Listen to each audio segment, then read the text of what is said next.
kunci daripada pembangunan suatu bangsa adalah kemampuan bangsa itu mengolah sumber alam menjadi bahan yang bermanfaat dan punya nilai tambah yang tinggi sehingga bisa mendorong kemakmuran dan kesejahteraan.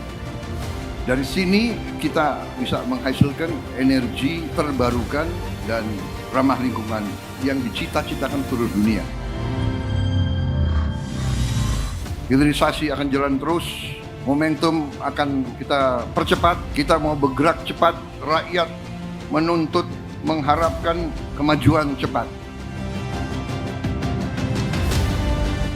Saya Prabowo Subianto, Presiden Republik Indonesia, dengan penuh kebanggaan meresmikan groundbreaking ekosistem industri baterai kendaraan listrik terintegrasi Konsorsium Antam, Indonesia Battery Corporation, dan CBL Contemporary Brunn Legend.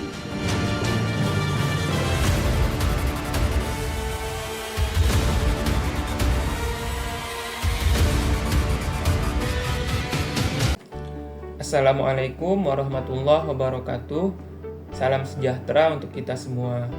Perkenalkan, nama saya Abdul Karim Idris, peserta Latsar Kementerian ESDM Angkatan 5 Kelompok 3 dari Direktorat Jenderal Ketenagalistrikan. Pada kesempatan ini, saya coba menjelaskan perubahan yang dapat dilakukan terkait peran dan kedudukan sebagai aparatur sipil negara, khususnya dalam menjalankan tugas sebagai Inspektur Ketenagalistrikan. Sebagai ASN, kita tidak lagi dapat berpegang pada pola pikir lama yang birokratis dan bersifat administratif semata.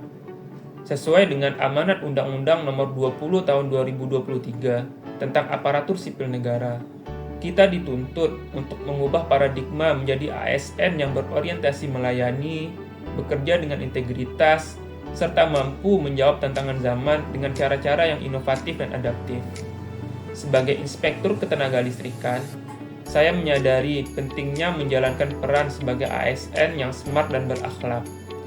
Ini berarti menjadi pribadi yang profesional, akuntabel, kompeten, menjunjung tinggi nilai-nilai pelayanan, dan loyalitas serta kolaborasi. Lebih dari itu, ASN yang smart dan berakhlak harus menjadi pelopor perubahan, setidaknya dalam 3 hal penting berikut. Yang pertama, yaitu terkait dengan digitalisasi data dan pengembangan kemampuan digital. Dalam pengaturan operasi usaha ketenagalistrikan, kita berhadapan dengan volume data yang sangat besar, baik dari pembangkitan, transmisi, maupun distribusi. Untuk itu, kita harus meninggalkan cara-cara manual dan beralih ke sistem digitalisasi data. Kemampuan digital juga menjadi keharusan agar kita mampu mengelola informasi secara efisien dan mendukung pengambilan keputusan yang cepat dan tepat. Yang kedua, yaitu terkait dengan peningkatan kompetensi teknis. Kita tidak boleh membatasi diri hanya pada kompetensi administratif.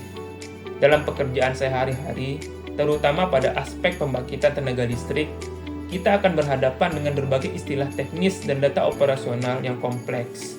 Oleh karena itu, peningkatan kompetensi teknis menjadi hal yang sangat mutlak. Pemahaman yang baik terhadap teknologi, mesin pembangkit, serta sistem energi akan memperkuat kapasitas kita sebagai pengawas sekaligus pembina sektor ketenagalistrikan. Yang terakhir, yang ketiga, yaitu koordinasi rutin lintas instansi.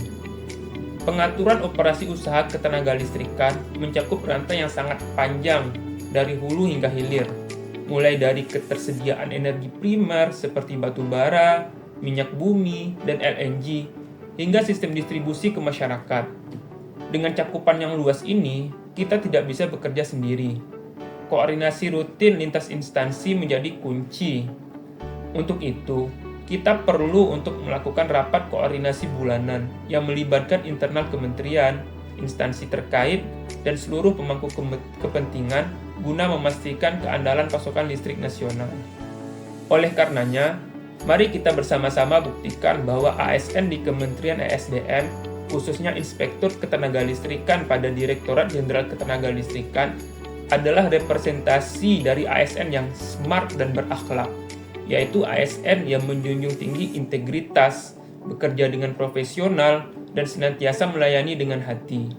Mari kita jadikan perubahan ini sebagai budaya kerja baru demi mewujudkan pelayanan publik yang unggul, transparan, dan berdampak nyata bagi bangsa negara. Terima kasih. Wassalamualaikum warahmatullahi wabarakatuh.